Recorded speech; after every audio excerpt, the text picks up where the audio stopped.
অন্যের দেওয়া টাকায় কোরবানি করলে কোরবানি সহি হবে কিনা? অন্য কেউ যদি আপনাকে কোরবানি করার জন্য টাকা দেয়, তাহলে সেক্ষেত্রে সেই টাকা দিয়ে আপনি পশু কিনে কোরবানি করলেন, অথবা আপনাকে অন্য কেউ একটা পশু দিল কোরবানি করার জন্য, সেটা আপনি কোরবানি করলেন, অবশ্যই আপনার সেই কোরবানি বিশুদ্ধ হয়ে যাবে। আহ কোরবানি নিজের টাকাতেই করতে হবে এমন কোনো বাধ্যবাধকতা নেই। আপনাকে আপনার ভাই, আপনার বন্ধু, পরিবারের কেউ একটা গরুর টাকা, একটা ছাগলের টাকা দিয়ে দিল, বললো এটা তুমি কোরবানি করিও। মানে আপনি আপনার এবাদতটা করবেন, তিনি আপনাকে সহযোগিতা করলেন, আপনাকে টাকার মালিক বানায় দিলেন বা পশু মালিক বানায় দিলেন, কোরবানির জন্য দিলেন, আপনি সেটা আপনার নিজের তরফ থেকে কোরবানি করতে পারেন, কোনো অসুবিধা নেই। অন্যের দেওয়া টাকা বা অন্য দেওয়া পশু দিয়ে কোরবানি করা যায়, কিন্তু অন্যের দেওয়া টাকা বা পশুটা যদি আপনার তার কাছ থেকে একরকম জোরপূর্বক আদায় করা হয় বা যে যৌতুক ইত্যাদির মতো করে আদায় করা হয়, তাহলে সেটা তো ভিন্ন কারণে গুনাহের বিষয় হবে। ঋণ করে কোরবানি করা যাবে কিনা? এর উত্তর হলো হ্যাঁ, ঋণ করে কোরবানি করা যাবে। যদি ঋণ পরিশোধ করার সদিচ্ছা থাকে, সুন্দর কোনো পরিকল্পনা থাকে, তো সেক্ষেত্রে আপনি ঋণ করে কোরবানি করতে পারেন। অনেকেই এমন হতে পারেন যে কোরবানির মৌসুমে এই মুহূর্তে তার কাছে টাকা নেই, কিছুদিন পরে তার কাছে টাকা আসবে, অতএব যখন আসবে তিনি তখন সে টাকা দিয়ে ঋণ পরিশোধ করে দিবেন। এক কথায় স্বাভাবিকভাবে আমাদের অন্যান্য প্রয়োজনীয় কাজগুলো যেরকম আমরা ঋণ করে সারি, আর্থিক যে সমস্ত ইবাদত আছে সেগুলো সম্পাদন করবার জন্য ঋণ করা এটা জায়েজ এবং বিধেয়।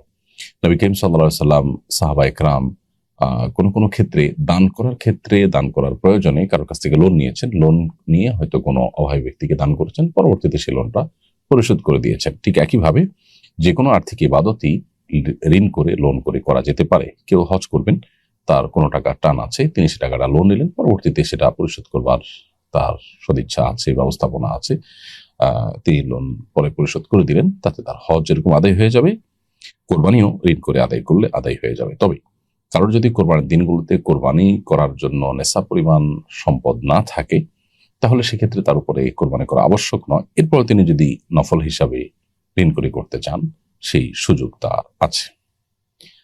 কারো যদি নেশা পরিমাণ সম্পদ না থাকে, তবু সারা বছর তিল তিল করে জমিয়ে কোরবানি দিতে চান, তাহলে দেওয়া যাবে কিনা? উত্তর হলো হ্যাঁ, অবশ্যই দেওয়া যাবে। কোরবানি একটা ইবাদত, এর বিপুল পরিমাণ সওয়াব রয়েছে। নবী সাল্লাল্লাহু আলাইহি সাল্লামের গুরুত্বপূর্ণ একটি অনুসৃত আমল, বিধায় এই আমলটি সম্পাদন করবার জন্য, আল্লাহকে সন্তুষ্ট করবার জন্য কেউ যদি টাকা পয়সা জমিয়ে কষ্ট করে কোরবানি করেন, তো সেটা জায়েজ আছে।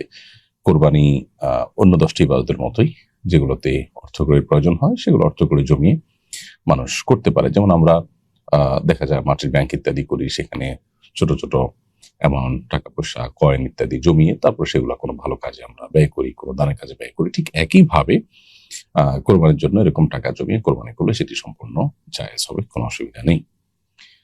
কোরবানির টাকা যদি কোনো কারণে চুরি হয়ে যায় বা ছিনতাই হয়ে যায়, তাহলে কি ওই ব্যক্তির উপর কোরবানি দেওয়া ওয়াজিব থাকবে?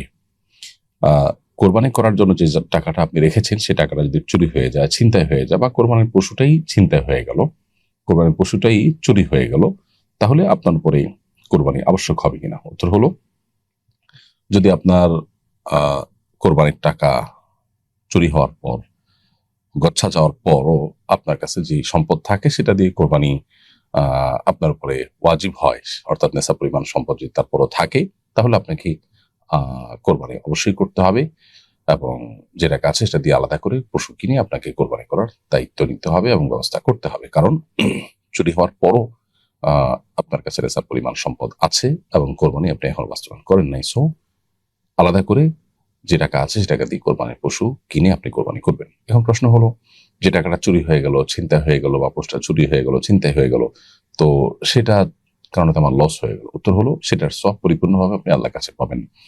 মান হাম্মা বিহাসানাতিন ফালাম ইয়ামালহা, নবী সাল্লাল্লাহু আলাইহি ওয়াসাল্লাম বলেছেন, যদি কেউ ভালো কাজের নিয়ত করে আর ভালো কাজটি করতে না পারে, তো আল্লাহ তাআলার পক্ষ থেকে তার জন্য কুতিবাত লাহু হাসানা, তার জন্য বিনিময় লেখা হয়ে যায়। অতএব আপনি কোরবানির জন্য 20,000 টাকা জমা রেখেছেন, কিন্তু টাকাটা চুরি হয়ে গেল, ছিনতাইকারী নিয়ে গেল। যেহেতু আপনি এটা ভালো কাজের জন্য রেখেছেন, ভালো কাজে ব্যবহার করতে না পারলেও আপনার এটা সেই অর্থে লস হবে না, বরং এর সব আপনি আল্লাহর কাছে পাবেন। আর পরবর্তীতে নেশা পরিমাণ টাকা থাকলে সেটা দিয়ে যদি আপনি কোরবানি করেন আলাদা করে, তাহলে সেক্ষেত্রে তার মূল সওয়াব তো আপনার কাছে থাকছেই।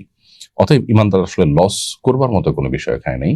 দুই দিক থেকেই আপনি ইনশাআল্লাহ আল্লাহ তাআলার কাছ থেকে আজর লাভ করবেন। আর যদি চুরি বা গচ্ছা যাওয়া টাকা যাওয়ার পর আপনার নেশা পরিমাণ আর টাকা না থাকে, ধরুন আপনার ছিলই ৮০-৮৫ হাজার টাকা, সেখান থেকে ৩০,০০০ টাকার কোরবানির জন্য রেখেছেন, সে টাকাটা চুরি হয়ে গেল, তাহলে যা আছে তা দিয়ে তো আর নেশা পরিমাণ সম্পদ তো আর নাই। অতএব সেটা কারণে কোরবানি আপনার উপর বর্তাবে না। তাহলে খোলাসা কথা হলো, চুরি বা গচ্ছা যাওয়ার পর যদি নেশা পরিমাণ টাকা থাকে তাহলে আলাদা করে কোরবানি করতে হবে, আর হারানো টাকার সওয়াব আল্লাহর কাছে আলাদা করে আপনি পাবেন। কোরবানির জন্য নির্ধারিত টাকা কোরবানি না করে কারো চিকিৎসা খরচ বা তাদের স্বাবলম্বী করার কাজে ব্যয় করলে এতে কি কোরবানির সওয়াব পাওয়া যাবে কিনা? উত্তর হলো, কোরবানি ছাড়া অন্য যে কোনো ভালো কাজে ওই টাকা ব্যয় করলে, কোরবানির টাকা ব্যয় করলে তাতে সাদাকার সওয়াব, দানের সওয়াব হবে, যে কাজটা করেছেন সে কাজের সওয়াব হবে, কিন্তু কোরবানির সওয়াব হবে না। কোরবানির সওয়াব আদায় হওয়ার জন্য অবশ্যই আপনাকে কোরবানি সম্পাদন করতে হবে।